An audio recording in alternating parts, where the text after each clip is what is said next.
que está sentado no trono e ao Cordeiro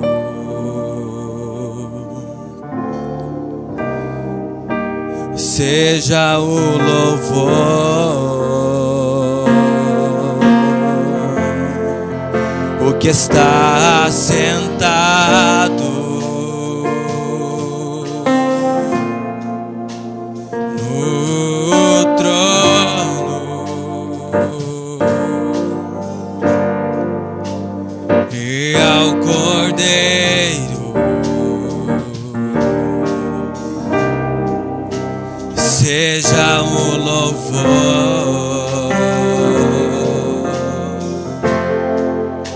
Seja a honra,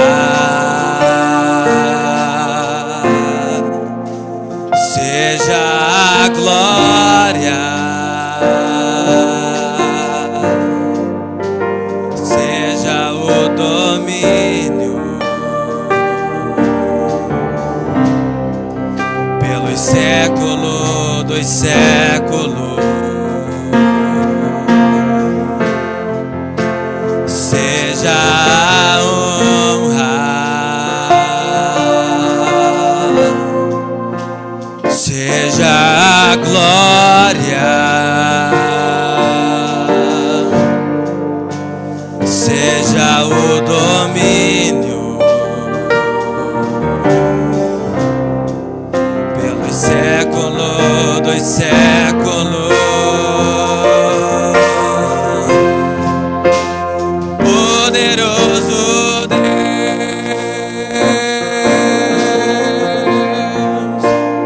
poderoso Deus,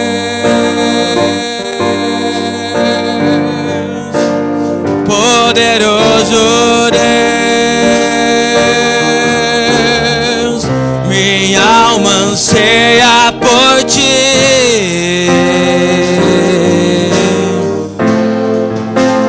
Poderoso Deus,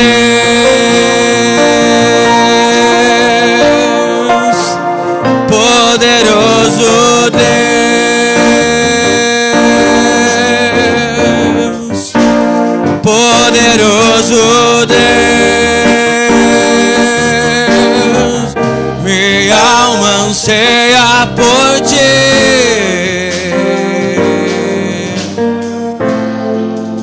Que está sentado no trono e ao Cordeiro.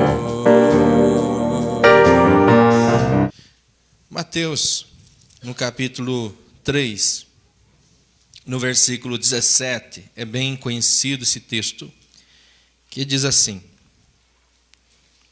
eis que uma voz dos céus dizia: este é meu filho amado, em quem me comprazo. Pode sentar-se, glorificando a Deus. Nós estamos em um culto onde o nosso intuito hoje, depois de adorarmos a Deus, porque todo culto, né, irmãos, é um culto a Deus, né?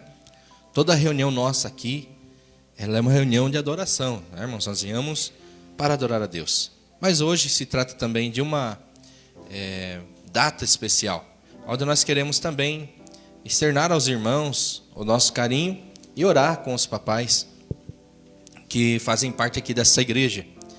Então, nós queremos deixar uma palavra também aos pais e filhos que aqui estão.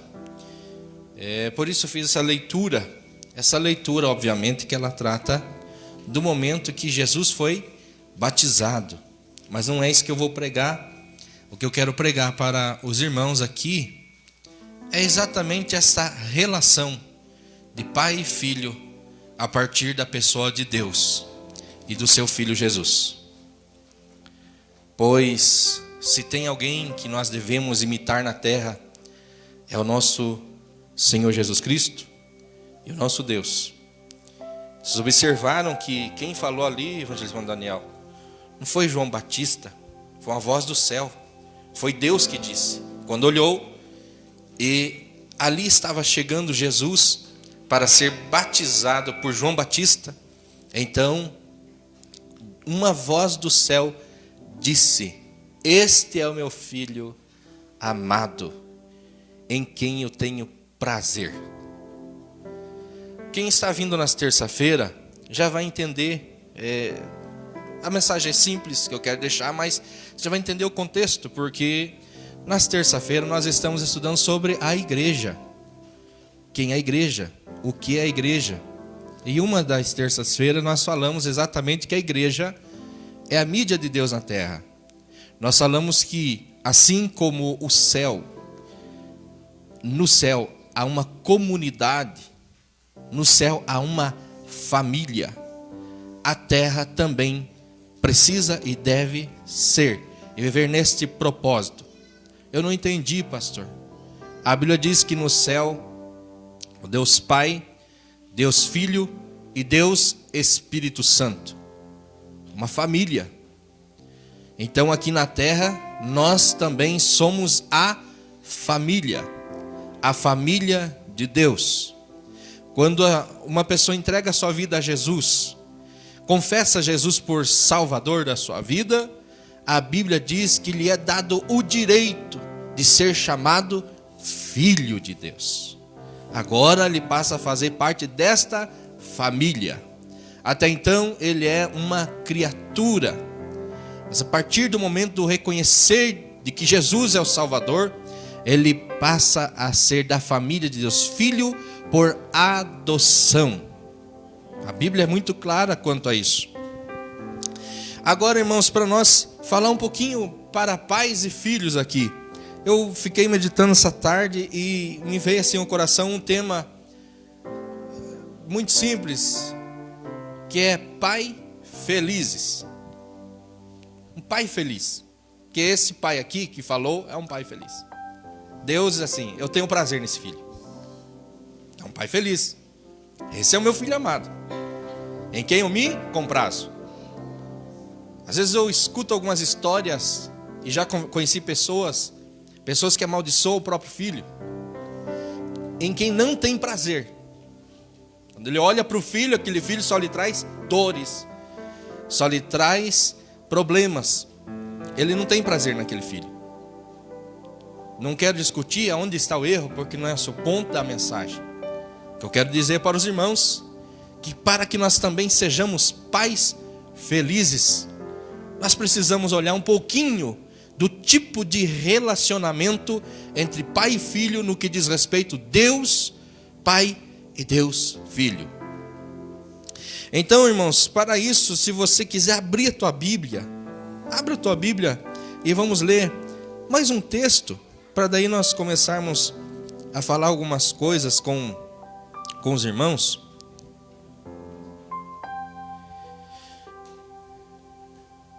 Eu acho que eu não marquei, mas é para ser 8:29 de João. Eu acabei escrevendo o versículo e não marquei a referência. Se não for 8:29, é 9:29. Mas é 8:29, eu creio. Se for, alguém me dá um sinal dizendo é isso mesmo. Se der para jogar no Data Show, não sei se está funcionando. Se der para jogar, ótimo. Se não der, não tem problema. É isso mesmo? Alguém já achou? 8:29 diz assim: aquele que me enviou. Encontraram? É isso mesmo. Então veja bem. Olha, quem é que enviou? Foi Deus, Pai, não foi? Veja o que diz o texto: aquele que me enviou está comigo. Não me tem deixado só, porque faço sempre o que é do seu agrado. Então o Deus que falou assim: esse aí é meu filho amado, esse é o filho que eu tenho prazer, que eu amo muito, é o Deus que recebe depois do filho dizendo assim: olha, o pai, o texto diz que ele me enviou, nós sabemos quem enviou foi o pai, não foi? Nós podemos dizer aqui sem medo e sem estar errando e forçando o texto e inventando. Nós podemos dizer assim: o pai sempre está comigo. O texto está claro, né? O pai está comigo, não me tem deixado só. Por que que o Pai está comigo? Ele diz por que que o Pai está com ele. Porque eu faço sempre o que é do seu agrado. Começou a entender a relação de pai e filho aqui? A relação de pai e filho aqui está baseada na obediência. É Jesus que está dizendo. Aquele que me enviou está sempre comigo. Não me deixa só momento nenhum. Porque eu faço sempre o que lhe agrada. Você já parou para pensar se as nossas famílias, se nós como pais e filhos conseguíssemos viver somente esse princípio, por certo, irmão, nossas famílias seriam muito melhores.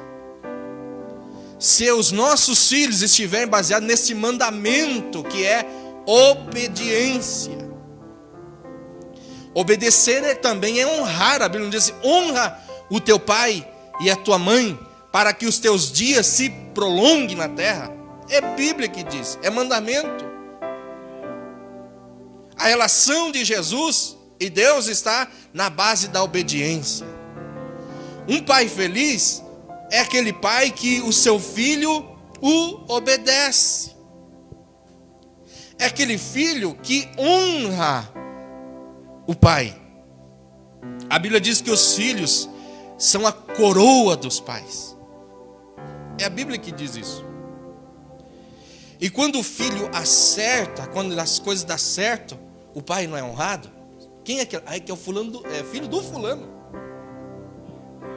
Não é assim que as pessoas falam lá fora? Quando é uma pessoa boa assim, o pai também é bom e é conhecido. Assim, quem é? Ah, aquele é filho do fulano. Não, gente boa.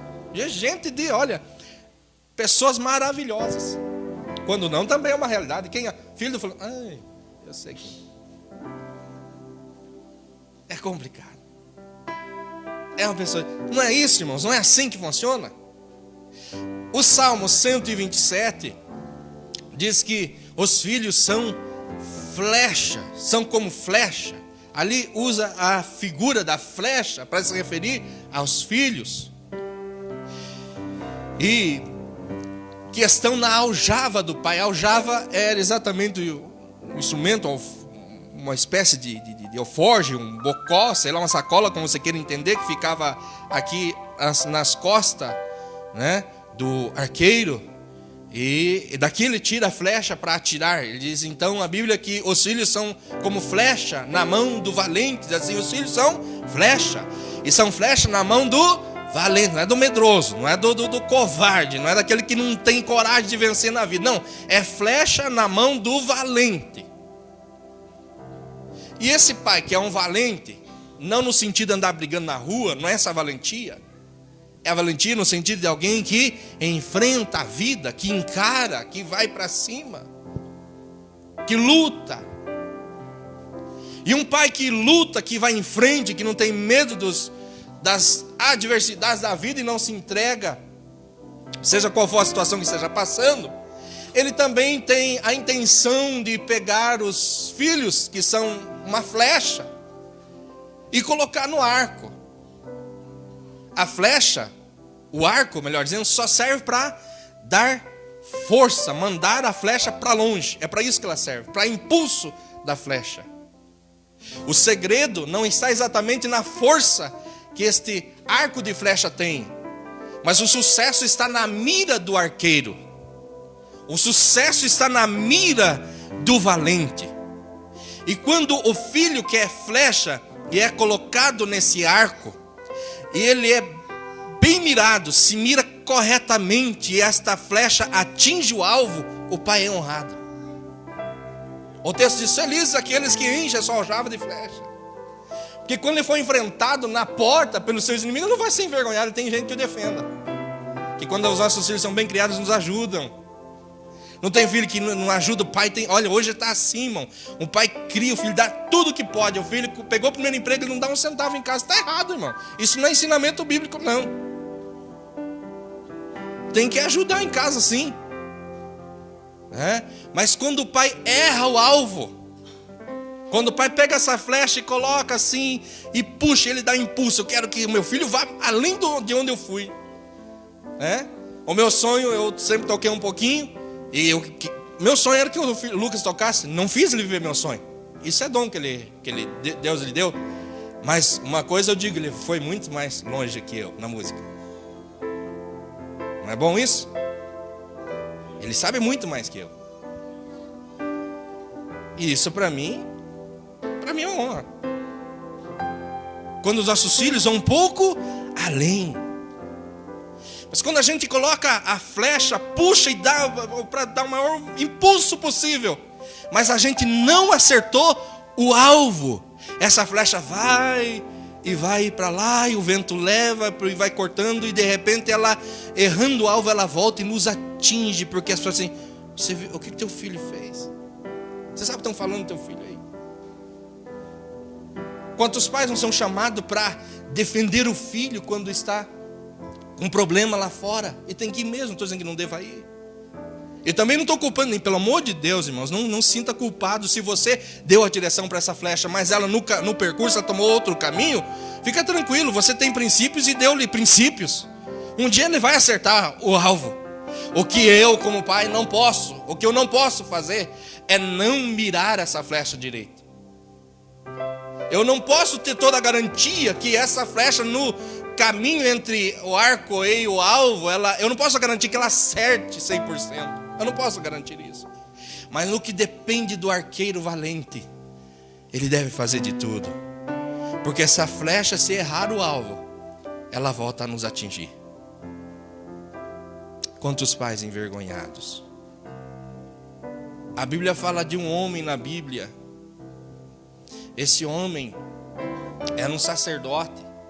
O sacerdote Eli, as pessoas vieram cobrar ele. Você tem visto o que os teus filhos andam fazendo na congregação? Que coisa difícil é para um pai ouvir alguém falar mal do seu filho. Não é triste, irmãos? É bom quando falam bem dos filhos da gente. Mas quando falam mal, quando não deve, tudo bem, mas quando deve, é tão doído, não é mesmo? Porque aquele pai que era o Eli, ele não teve a capacidade de mirar bem a flecha que eram os seus filhos. Ele diz assim, eu estou aqui no ministério fazendo o que eu tenho que fazer para Deus e o resto. E a Bíblia começou a tratar tudo a coice. Então é triste, irmãos, quando isso acontece. Mas um pai feliz é um pai que a base do relacionamento entre pais e filhos é a obediência. Veja, vamos ler mais um versículo para você observar essa situação com a pessoa de Jesus Cristo e o seu pai. Abra a tua Bíblia, ainda no Evangelho de João, no capítulo 5. E nós vamos ver mais um texto. E o versículo 19. Veja como é interessante. E veja como a Bíblia fala desse relacionamento entre Jesus, que é o Filho, e o Pai. Veja o que diz o texto. Disse-lhe, pois, Jesus: em verdade vos digo que o Filho de si mesmo nada pode fazer, senão o que vir o Pai fazer. Porque tudo quanto ele faz, ele aqui é Deus, ele faz, o Filho faz igualmente. Olha que interessante. Percebeu? Olha que exemplo Jesus dando a nós como filho. E olha o exemplo de tendo aqui de relacionamento de pai e filho na pessoa de Deus e Cristo. Assim, para nós, na nossa linguagem assim, irmãos, obreiros, na nossa linguagem, é como que Jesus olhando o que o pai faz para fazer igual. Porque é exatamente para passar essa imagem para nós, que os nossos filhos tendem a fazer igual o que os pais fazem. Aí a pergunta fica para cada um de nós: qual é o exemplo, né? Qual é o exemplo de pai que eu estou sendo? Qual é o exemplo de pastor que eu estou sendo lá em casa? Porque aqui é uma coisa, mas porque é só em casa, né? Qual é o exemplo que os meus filhos estão tendo de uma vida espiritual, olhando para mim? Pergunte a você mesmo. Não precisa você se preocupar exatamente o que a igreja pensa da tua espiritualidade. Isso é farisaísmo. Eu ficar preocupado com que o fulano, o irmão que está do lado, está preocupado se o meu nível de espiritualidade é alto, é baixo, se eu canto feio, canto bonito, tem unção, não tem, se eu revelo, se eu profetizo. Isso é farisaísmo. Tudo que eu faço para ele ver é farisaísmo. A minha preocupação deve ser como é que em casa estão me vendo. Eu não estou dizendo que é fácil, eu só estou dizendo que isso é uma verdade. Porque Jesus, assim, o que eu vejo o Pai fazer, eu faço igual. A verdade é essa. O que o teu filho vê você fazer, ele vai fazer igual. Se o teu filho vê você maltratar a sua esposa, quando ele casar, ele vai maltratar a esposa. Se o teu filho ouvir você dizer assim para ele o tempo todo, não pode mentir, porque mentir é pecado. Mas ele vê você mentir, ele vai mentir também. Porque não é o que você fala, é o que você faz. O que Jesus via o Pai fazer, ele fazia igual. Não é o que Jesus ouvia o Pai dizer para ele fazer, ele fazia. Não, é o que ele via, o que ele via o Pai fazer, o que ele estava vendo. Porque os nossos maiores ensinamentos não estão dentro dos nossos discursos. Os nossos discursos podem ser lindos, podem tocar a alma das pessoas, mas pode ser só um momento de, sabe, uma grande euforia, uma alegria, uma coisa assim. Mas daqui um pouco a gente vai para casa e isso tudo acaba. Mas aquilo que nós fazemos vai marcar a vida dos teus filhos. De sorte, irmãos, que eu vejo que há muitos pastores equivocados e frustrados. Porque naquela que tinha que fazer tudo a igreja, e com a igreja estava em primeiro lugar na vida deles, eles esqueceram os seus filhos. Particularmente eu acho que é errado. Eu respeito a posição de qualquer pessoa, mas particularmente eu vejo que não deva ser assim. Um dos maiores pregadores foi Noé. Noé pregou muito, não salvou ninguém, mas salvou a família. Você pode pregar muito, não converter ninguém, mas se você salvar a tua família, se você conseguir manter os teus filhos dentro da arca, que é Jesus Cristo, já está de bom tamanho, irmão. Porque até eu vou ter que prestar conta deles lá. Porque a vocês, irmão, eu prego aqui, mas eu não posso fazer mais nada que isso. Agora eles eu acompanho, aí eles eu ensino com o meu estilo de vida, aí eles eu tenho condição de moldar. Eu não posso moldar ninguém aqui, eu não posso, evangelista. O senhor também não, a gente tenta. Mas em casa eu posso. Em casa eu posso. Batendo, não. Brigando, não. Fazendo. Quem está entendendo diz amém, irmão. Não é a mensagem de dar pulo, de grito, de glória, mas é a mensagem de Deus. É a palavra, é a Bíblia. Nós estamos lendo. Esse é o relacionamento de Jesus e o seu Pai. Então observe. Jesus assim, o que ouvir, né? Senão o que ouvir o Pai fazer. Porque tudo quanto ele faz, faz igualmente. Aí eu disse assim, irmãos, que se eu ficar cuidando dos... Vamos dizer que esqueço a minha família. E é igreja, igreja, igreja. Não estou dizendo que eu não devo fazer isso. Mas se eu deixar a minha família de lado, eu sou em pecado. Veja o que disse o apóstolo Paulo. Vamos ver. Vamos ler a Bíblia, né? Vamos ler a Bíblia.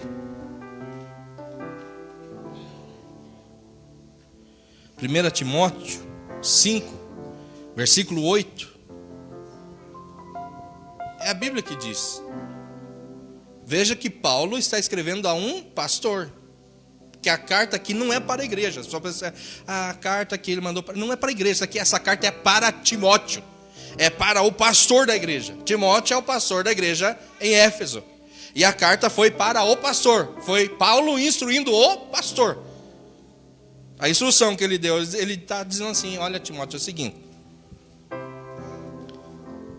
1 Timóteo 5,8 diz assim: mas se alguém não cuida dos seus, aí fica mais claro ainda, ó, e especialmente dos da sua família, tem negado a fé. Ó, tem negado a fé. E aí ficou complicado, ó. E é pior do que o incrédulo. Já parou para pensar, irmão? Vamos dizer que nós estamos aqui numa loucura, e fazer a obra de Deus e tal, e a gente esquece da casa. Vamos dizer assim, que eu pego até o meu salário inteiro e distribua. e dê cesta básica e dê remédio. Não estou dizendo que devo fazer, mas vamos dizer que eu faça isso. Mas eu negligenciar a minha casa. Para os meus eu negar um prato de comida. Para os meus eu negar de comprar uma roupa e um calçado para um filho. Eu estou negando a fé, irmão. Eu estou negando a fé. Eu sou um fariseu de carteirinha. Por que eu quero fazer lá fora e não faço aqui? Porque lá fora me verão. Lá fora dirão: oh, que homem maravilhoso, que pessoa que dá esmola. Não, irmãos, é aqui. A base do ministério cristão se dá em casa. Então a gente precisa começar o ministério em casa, né? Olha, diz assim, ó, negou a fé e é pior. Pesado, né? É pior do que o incrédulo. É pior do que o ímpio. Misericórdia, né, irmãos? Misericórdia. Que lá em cima, quando você chegar, Deus vai dizer assim: eu te dei dons para você ministrar para a igreja. É isso, irmão? Se você é pastor, se é pregador, se é presbítero, se é evangelista, você recebeu dom. Você recebeu dons para auxiliar, não é para salvar. O texto é claro, nós estamos estudando na terça-feira. Para auxiliar a igreja. Mas a sua família é herança. A família, chegar lá em cima, cadê? Eu não estou, se alguém tem aqui um filho que não está mais, não se sinta culpado. Você ensinou o caminho.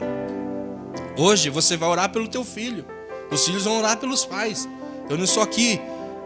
Eu sei, irmãos, que os filhos crescem e eles querem tomar o seu rumo. Eles querem fazer o seu próprio caminho. Mas você, como bom pai, você ensinou o que devia ensinar. Não foi isso que você fez? Se você fez isso, está tudo certo. Então, um pai feliz é esse pai que tem o relacionamento na base da obediência dos filhos. Sua família é perfeita, pastor? Quem dera fosse. Gostaria. Talvez não são perfeitos porque eu não sou perfeito. Nossa, pastor, é verdade. É verdade. Quem dera fôssemos. É ou não é? Mas nós não somos. Mas a cada dia a gente vai tentando ir edificando a casa e pedindo a Deus: Deus nos ajude, nos ensine, nos instrui. Como vou instruir a minha casa e a minha família? É difícil às vezes. São nas horas que você já não vê mais esperança, não tem expectativa de nada, mas vale a pena cuidar da sua família. Quando tudo faltar, irmãos, quando todos virarem as costas para você, isso pode ocorrer, viu? Não deve, mas pode. A igreja não pode fazer isso, não pode, mas faz, pode ocorrer, irmã Mafalda, pode ocorrer. Mas se todos e quando todos virarem as costas, a tua família vai estar lá, não vai? Quando você não tiver mais auxílio de ninguém por alguma razão, não é porque as pessoas não querem te ajudar, por algum motivo, a tua família vai estar lá. Nós começamos a passar essa pandemia, nós somos afetados por ela, não fomos? Muitos irmãos não podiam mais vir para a igreja. Nós começamos a sentir falta nos ministérios de gente para cantar, de gente para tocar. Nessa pandemia aí o Felipe, eu acho que estava entediado, veio aqui, catou umas baquetas e com um mês ele ficou atentando, coitado do irmão Joel aqui, ó, batendo essa bateria, mas está tocando já. É assim, irmãos. Incentive os seus a fazer alguma coisa para Deus. Quando um ou outro não puder, a tua família vai estar lá. Vale a pena investir na sua família. Incentivar os teus, vale a pena, irmão. Não negligencie. Deus te deu uma família boa, maravilhosa, cheia de dons e talento. A outra diz que já vai, daqui um pouco vai começar a tocar contrabaixo. Tá bom. Glória a Deus. Eu fico feliz, irmãos, porque isso é dádiva de Deus, isso é bênção de Deus. Quantas pessoas não conseguem agradecer a Deus pela família que tem, mas quantos pais hoje não tem mais o filho aqui? Quantos filhos já não tem mais o pai? Eu não tenho mais o meu pai. Meu pai, o Senhor Deus já levou. Mas você, filho, que está aqui junto com o seu pai, hoje é o culto de você agradecer a Deus. Você dá um abraço no seu pai, você dizer, pai, eu te amo. Porque se a gente soubesse qual seria o último dia que nós passaríamos com os nossos entes queridos, a gente seria mais tolerante, a gente seria mais amoroso, a gente perdoaria mais, a gente se aproximaria mais, a gente faria muito. A gente faria tudo diferente, nós não sabemos. Aí a gente daqui a um pouco está lá realizando um culto fúnebre, e como é triste ver um pai, uma mãe, um filho, uma filha chorando porque o seu ente está ali para daqui a um pouco ser enterrado. Mas isso vai ocorrer com todos nós se Jesus não vier nos buscar, irmãos. Mas nesse dia você vai chorar e tudo bem. O que eu não posso nesse dia é ter remorso, porque enquanto eu podia falar, eu não falei. Porque enquanto eu podia abraçar, eu não abracei. Porque enquanto eu podia obedecer, nós falamos aqui que a base do relacionamento de Cristo aqui era o amor e obediência. Aí, irmão, para encerrar e para concluir mesmo, porque eu sei que já temos outras coisas para fazer. Aí você vê assim, mas espera aí, que tipo de obediência Jesus tinha para com o Pai? Quer dizer que Jesus não podia fazer o que queria, então, aqui? Ele tinha que obedecer ao Pai, e daí eu tenho que relacionar com esse Deus que mandou o Filho morrer no lugar dos outros, o que não fará conosco que não somos filhos? Não, é aí que é interessante. Quando os seus filhos, assim como Cristo obedeceu o Pai, porque entendeu que o que Jesus fez? Jesus morreu por nós. Se você pega Adão e Jesus, Adão, no sentido geral, é filho de Deus, é ou não é? Amém. Jesus, filho de Deus. Há uma diferença gritante. Porque Adão, lá no Éden, disse assim, em outras palavras, lógico que ele não fez essa oração, mas em outras palavras, assim, seja feita a minha vontade. É isso, não foi? Ele fez o que ele quis, não foi? Ele não tomou a sua própria decisão? Jesus Cristo, lá no Getsêmani, na hora mais amarga da sua vida, de angústia, de dor, ele diz, Pai, se possível, passa de mim esse cálice, mas todavia seja feita a tua vontade. Olha a diferença. Ele fez a vontade do Pai. Agora é interessante o que Paulo vai escrever. Que Paulo escreve aos Filipenses, no capítulo 4, versículos 5, 6 e 7. Ele disse que, diz assim, de sorte que haja em vós o mesmo sentimento que houve em Cristo Jesus, que sendo Deus não teve por usurpação ser igual a Deus, mas antes humilhou-se a si mesmo, tomando forma de homem, forma de servo, como homem, foi a morte de cruz. Eles têm em vocês o mesmo sentimento. A palavra sentimento, uma Bíblia, até falei um pouquinho ontem lá, na outra igreja que eu preguei, mas só vou recitar essa partezinha. A palavra sentimento, no texto que nós lemos, no grego é frônesis. Filipenses 2 e 5. É frônesis. Porque sentimento, no português não se achou a palavra correta para colocar ali. Até a NVI tenta corrigir ali colocando atitude. Porque alguém pode ter sentimento de fazer algo, mas não fazer. Não é assim? A gente sente fazer uma porção de coisas, mas não faz. Coisas boas que devia fazer, a gente sente até. A gente até pensa, mas a gente não faz, não é assim? Não, mas passou um sentimento aqui, me passou um desejo, mas eu não fiz. Aí a NVI corrige e coloca a atitude, porque aí já fala da ação, né? Então tendo a mesma atitude de Cristo. Mas tem gente que tem atitudes, mas não tem sentimento. Tem gente que faz porque se vê na obrigação. Esse é o tipo de relacionamento nosso para com Deus e relacionamento dos nossos filhos para conosco. Eles até têm atitude de obediência, mas não com o coração. Se perguntar para uma criança, por que você está fazendo o dever de casa? Agora está uma luta, a irmã Vanilda que fale. Uma luta agora com esses deveres de casa. Se perguntar para a Anne, por que você está fazendo? Ela vai dizer, porque estão me mandando fazer. Não é porque eu quero. Se der um chocolate para ela, porque você está comendo chocolate? Porque eu gosto. Isso aqui é porque eu gosto. Você está entendendo a diferença? É assim que os nossos filhos se relacionam com a gente. É assim que às vezes se relaciona errado com Deus quando a gente está começando, também está nessa base da troca. Senhor, eu vou na igreja porque eu gosto do que o Senhor me dá, né? Eu vou te servir porque eu gosto do que o Senhor está me dando aqui.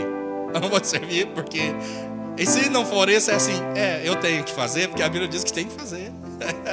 Então é complicado, não é mesmo? Mas Jesus, vamos voltar ao texto para não encerrar, senão não paramos mais. Vamos voltar ao texto. Mas Jesus, olha isso. Teve o sentimento, e o sentimento lá é frônesis, e a palavra frônesis do grego quer dizer assim, porque Jesus sabia o sofrimento, lá era morte de cruz. Primeiro que era se humilhar tomando forma de servo. Quem é servo no contexto que Paulo fala? Não é ninguém. Porque o servo é alguém desprovido de qualquer, como que chama? Direito. O servo é alguém que tem alguém que pensa por ele, que manda ele, que come o que ele manda comer, que vem. Naquela época até amarravam o servo para humilhar, para fazer de cachorro. Era o cachorrinho da casa, ele ficava amarrado na frente, na porta. E se chegasse alguém matar o seu senhor, o servo teria que se jogar na frente, como um cão que defende o seu senhor e morrer por ele. Então quem era um servo naquele momento? Não é ninguém. Alguém que não exerce direito algum. Aí Jesus tomou forma de servo. Como homem, ele foi à morte. E a morte de cruz. E a morte de cruz, naquela época, era morte para um bandido. É um maldito que morre na cruz. É um maldito. Então Jesus tem o sentimento e a ação que vai... Agora aí que eu quero que se entenda. E aí eu fecho também. A palavra frônesis vai além de dizer de atitude, de sentimento. Porque a palavra frônesis, ela evoca uma consciência. Olha, isso é interessante. Evoca uma consciência. O entendimento de quão difícil será. Não era difícil? É sendo Deus, deixando a forma de Deus, assume forma humana, servo, morte de cruz, vai só se humilhando. Aí a gente diz, eu sou humilde, estou me humilhando. Irmão, nós já somos nada, não tem uma vontade de ir, né? Nós só somos porque Jesus está conosco. Amém ou não, irmão? Mas aí é diferente, Deus é diferente, né? Aí ele, então a frônesis quer dizer assim, é um sentimento, é um entendimento. Vai ser difícil, vai ser complicado, vai ser pesado, mas todavia eu quero fazer. É diferente, irmão, porque eu sei que tem coisa difícil e eu vou fazer porque eu tenho que fazer. Não é assim? Não tem coisas ruins, que você sabe que é ruim, que é difícil, e você faz. Por que você está fazendo? Porque eu tenho que fazer. Pois é esse tipo de relacionamento entre pais e filhos que não está funcionando. Se eu olhar para um filho que fez o que eu queria, mas fez porque ele tinha que fazer, mas se ele fizer o que eu gostaria que ele fizesse mesmo, e ele fez porque ele sabia que tinha que fazer e o fez com o coração e entendimento, aí a alegria para ele, porque ele fez com o coração. E a alegria para mim com o Pai. Então, assim Jesus morreu na cruz. Jesus morreu na cruz fazendo a vontade do Pai, feliz, porque isso lhe trouxe contentamento. A Bíblia diz que ele verá o trabalho das suas mãos e ficará satisfeito. Glória a Deus, fiquemos em pé. E eu quero orar com você.